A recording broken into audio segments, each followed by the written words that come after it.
This past weekend was filled with some amazing performances from teams and individual players.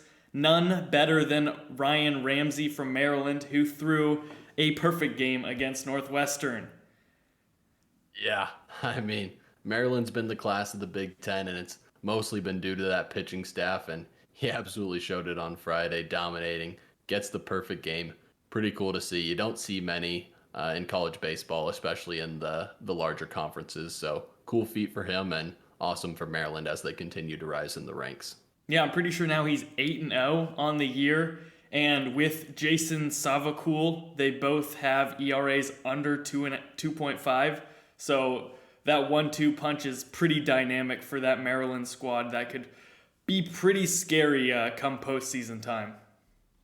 Yeah, normally not fearing too many Big Ten teams, but with that pitching staff, certainly a team to look out for. Yeah, another amazing performance that I want to shout out was, of course, at the hands of Ben Joyce, who threw a pitch at none other than 105.5, just some light work, you know how it is. And that is the record now in college baseball and the second fastest pitch ever recorded in the sport. Yeah, I mean, just crazy stuff from that guy all year, and then to hit that velo, absolutely crazy. And in that outing, I believe the stat I saw was that he threw 33 fastballs, and 28 of them were 103 miles per hour or faster. I mean, sometimes you see some high heat, but to see it that consistently, just incredible. And after he gets drafted, just put him straight in the bigs. I mean, what else can you do with that guy? Yeah, exactly. He's a guy that you'll probably see his first year after being drafted in the bigs just because of that velo alone. And relievers are kind of the guys you see come up really quickly anyways, but with that, it's just another step up. And I mean, pairing that fastball with a mid 80 slider is just absolutely brutal. Even though the slider doesn't even seem that great, it doesn't need to be. It just needs to be different, and it'll get batters out. So I mean, he's just looked pretty good, and especially because he went extended this past weekend, going 4 innings, which is I think the most he's gone the entire season, which is you love to see it as a Tennessee fan, getting some extra innings out of a guy like that and showing that he can consistently hit 103 is ridiculous, and to be able to get additional innings from him, even though you probably won't need to, is great for postseason. Yeah, and I mean the knock on him coming into this point in the year had been the control issues. Obviously, his velo's been up there, but a little bit of doubt on the control side. But this weekend, he really had it dialed in, and if he's got the velo and the control going, I'm not sure what you can do to hit him. Yeah, and Tennessee once again showed that they're the class of the SEC and the nation, and won in different ways this weekend. But Auburn gave them a really close fight, and I think they should be commended for that just because they're a team that has shown that they can play with the best of them now. Yeah, and I mean in the Friday game, Auburn's up 4-2 late in the game. Somehow lose the game 17-4 as they give up 15 straight runs. They were obviously competitive in that game, unlike what the score shows. And then they do take the Saturday game after Bobby Pierce hits that go-ahead 3-run bomb in the ninth, and he bat flips. It goes in the direction of the Tennessee dugout, and we see a little controversy. Asher, do you want to give your thoughts on that? Yeah, I mean, you were right with it being a little bit of a controversy with the antics that always seems to happen with Tennessee now. They have a great time celebrating when they're up, but they can't really take it when the roles are reversed, which is something that should definitely take a note of. I think this is a problem from the top down, as you can see from this past weekend when Tony Vitello decided to kind of chuck the bat in the direction of the celebrating Auburn players. It's just not a good look. I mean, for one, I think there is a role for like a team being the villains in college baseball. I think that's good. I think it's good for the sport to have a team that everybody likes to hate or loves to hate. But you have to know where that kind of line is drawn. You can be a villain, but also be a disciplined team. And that's something that I think Tennessee still needs to develop. They're celebrating all they want, and I think that's fine. You can celebrate all you want when you play well, and they are. Of course, they're playing well. They're probably the best team and going to go far in the postseason. But you have to be able to take it when it comes your way, and it swings your direction, and a team is celebrating on you. You have to be able to take that on the chin, bounce back from it, and go the other direction. And they haven't shown that they're capable of doing that yet. So we'll see if that is a development throughout the last few weeks of the season, if they have those kind of struggles. But right now, it's definitely a problem to look at. Yeah, and for any of our listeners or viewers that didn't see, Bobby Pierce hits the go-ahead 3-run bomb for Auburn. He bat flips. It looks incidental. The bat lands about 15 feet away from the Tennessee dugout, but takes a bad bounce and bounces towards the dugout, towards the entry. Vitello doesn't like it at all, tosses the bat over to the Auburn players out to celebrate, and it lands really close to them, honestly, much closer than it landed to the dugout, and certainly could have hit someone in the leg, maybe gave them a bruise, a little bit of an injury. Seems like Tony Vitello has had a little bit of lack of ability to keep composure lately. Pushed an umpire, now he's tossing bats at opposing players. And like Asher said, it comes from the top down, and Tennessee, we love the energy they have. We love them celebrating everything. But when you're 40-4 and you get to celebrate all 40 of those wins, you also have to be able to take it when you get those 4 losses. You have to take it on the mouth. And I mean, you just got to eat it. I mean, if you want to celebrate like that, you also got to be able to take it. And like Asher said, I think it comes from the top down, and they need to have a little more discipline on that end. Yeah, they're a team that can go the whole distance, but it is something that is not great as a whole. If those antics show up in the postseason, it's not a good look. You don't really want to see that happen in the long term of the sport, but I mean it's something that can be a problem for the team in general as well. With that kind of stuff happening, Vitello might get suspended again. Who knows? With things popping up here and there, it's bound to happen if things keep going that direction. And in a close battle, that's a tough blow when your head man is out. Yeah, and I mean, there's no doubt at this point that Tennessee's the favorite to win the College World Series. They're the most talented team in baseball, and no one doubts their ability to win it all. But when you look in the past years, all the teams that win it, there's a sort of camaraderie around those teams and a certain vibe and everything. And with Tennessee, it's just they're really volatile, and you could see that getting broken up. And I'm not sure how that works in the postseason.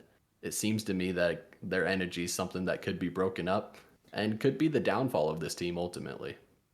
Yeah, definitely something to keep an eye out for in the future. But I guess we can get off this rant, get off this horse, and go to another series. Another SEC series that I want to take note of was Texas A&M at Vanderbilt.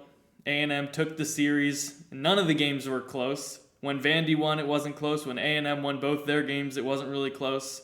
So it was a good series win for Texas A&M, who has consistently put up a good run now. But Vanderbilt isn't looking great. And now looking back on things, their one good series win that we had highlighted was against Florida, who has been struggling recently. So you're looking at Vandy, they're 10-11 in conference, so they really have to put together some good wins down the stretch to be able to be in that conversation for a hosting spot. Yeah, great series win for A&M. Starts off with Nathan Detmer dishing it up on Friday night, goes 7 innings, gives up 2 hits, 1 run. Absolutely dealt for them, and they win the game 5-1. Great start for them. And it was just a huge series win in general. I mean, at this point, Texas A&M is one of the hottest teams in the country. And if you look at the remaining schedule, they have South Carolina and then both the Mississippi schools who are down this year. So, I mean, you'd have to think that they probably go 6-3 or better with the way they're playing right now. And if they do that, they could potentially lock up a top 8 seed. They're very hot right now, playing well. And for Vandy, it's not looking great, like you said. There's not really any marquee series wins on that record. They're below 500 in SEC play. I think the only thing good they have going for them is that Nick Maldonado came back on Sunday and pitched well out of the bullpen. You might see him back in the Sunday role here soon as a starter, but overall, the Vandy resume is not looking good. And at this point, they're simply like a borderline regional team. It's hard to put them even in the hosting discussion. Yeah, Texas A&M has gotten through the tough part of their schedule. The past 4 conference series, they played 3 ranked teams, and they did well against them. And it's kind of the opposite story for Vanderbilt, where now they have a really tough stretch going up against 10 ranked teams out of the next 12 opponents, with 3 of those being conference series. So it's going to be tough to stay up or get above 500 in conference, which is something that they probably would need to do to be in that hosting conversation. Yeah, like you said, the schedule just doesn't get any easier for them, and with the way they've played against ranked teams, it's hard to imagine them going over 500 in that stretch. So we don't doubt the talent on that team, but from what we've seen, it's hard to imagine that, and they really need to turn it up in order to get back into where the discussion where we normally see Vandy. Yeah, for sure. Another, I guess, the last big SEC series this past weekend was number 15 Georgia at number 20 LSU. It seems like the middle of the pack in the SEC continues to just beat each other up and be very, very unpredictable, with one of the more consistent teams that we've seen in Georgia losing now to an LSU team that can beat any team but also can get swept by any team, it seems like. Yeah, 2 teams in the middle of the pack here, like you said, and the series could have gone either way. Georgia had the 3-2 lead going into the ninth on Sunday in the rubber match, and then LSU hits a walk-off 2-run bomb to win the series, win the game. And like you said, LSU just continues to yo-yo between being a potential top 10 team and potentially being out of the rankings. You're just never sure what you're going to get from them on any given weekend. But both these teams are solid clubs and teams to watch out for in the postseason. It's just still a matter of each one separating themselves in that middle of the pack. Yeah, it's going to be a rough stretch for Georgia as well, with Vandy this next week and then Tennessee after. So definitely keep an eye out for them, because they could either be out of the rankings or be a top 10 team after those 2 series. We'll see how they go. Certainly. All right, we can now jump across to the ACC, I guess, with potentially the biggest upset series of the weekend, with number 3 Miami losing to Georgia Tech at Georgia Tech. Yeah, huge series win for Georgia Tech. Another team that we've seen a lot of inconsistency from, especially on the pitching staff. But on Friday night, John Medich goes 6 innings, only gives up 3 hits for 1 run, and Georgia Tech wins the game 3-1. Not normally a type of score you see when Georgia Tech wins ball games, but they'll certainly take it.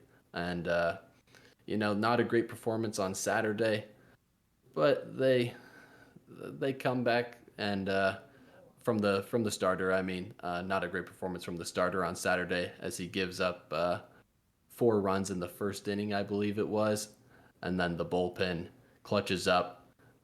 Georgia Tech closes the ACC schedule with Clemson and Pitt. Very plausible they go 5-1 in those series, I would say, and they could potentially sneak back into a hosting spot with the way they're playing. Yeah, and before this weekend, we highlighted this series as a potential trap series for Miami, and it did pan out that way.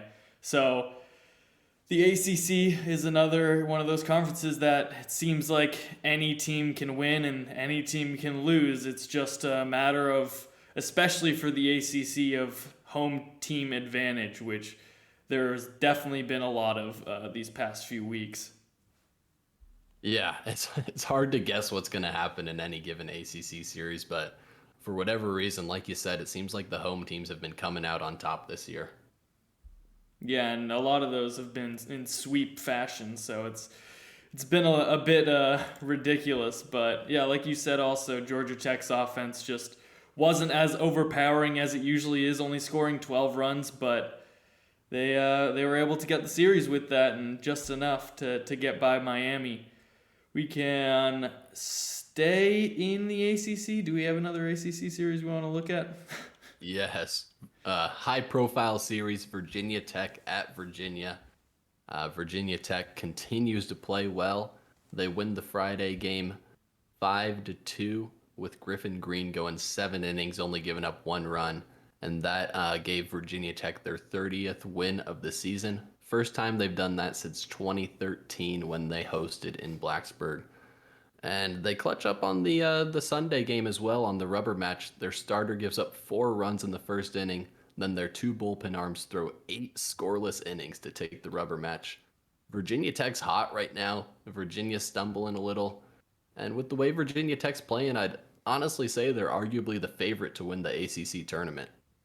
Yeah, definitely. Virginia Tech now has not lost a weekend series since they were swept by Georgia Tech in the conference opener. So they've put together a really, really solid run, and they're just playing very well together and look now surprisingly like the most consistent ACC team since Miami has hit a few bumps along the road now.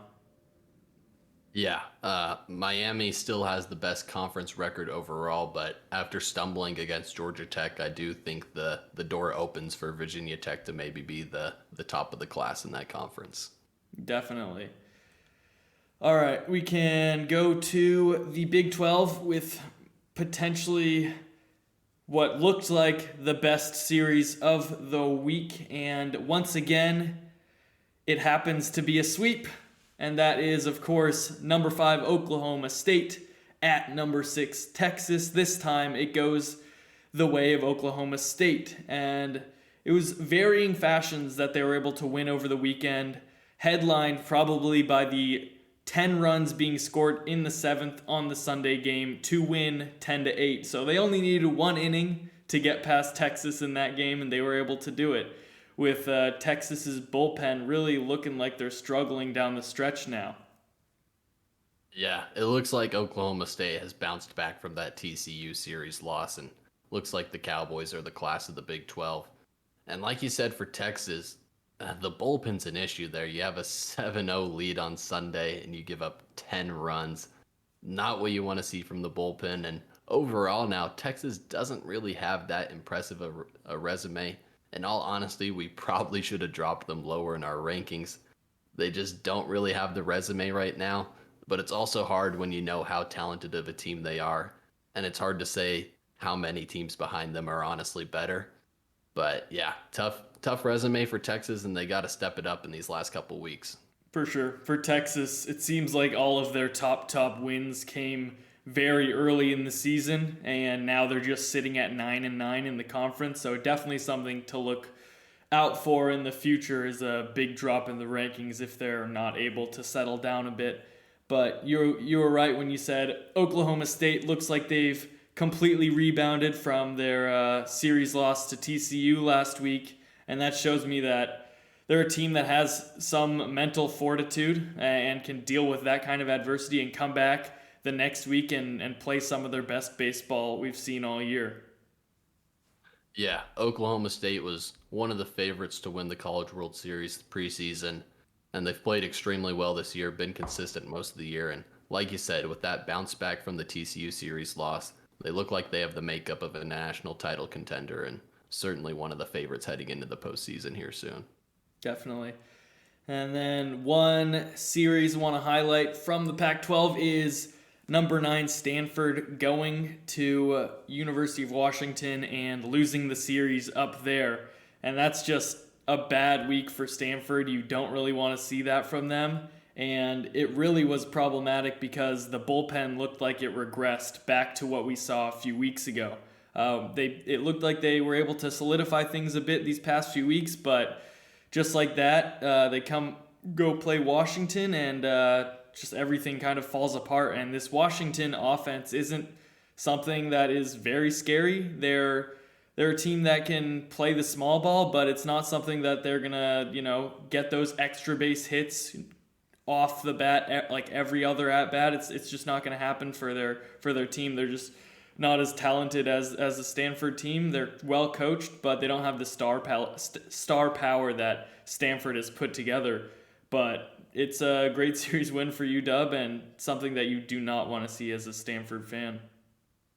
Yeah, like you said, on the Washington offense side of things, there's not a lot of great hitters at the moment. I don't think they have a single individual hitting over 300.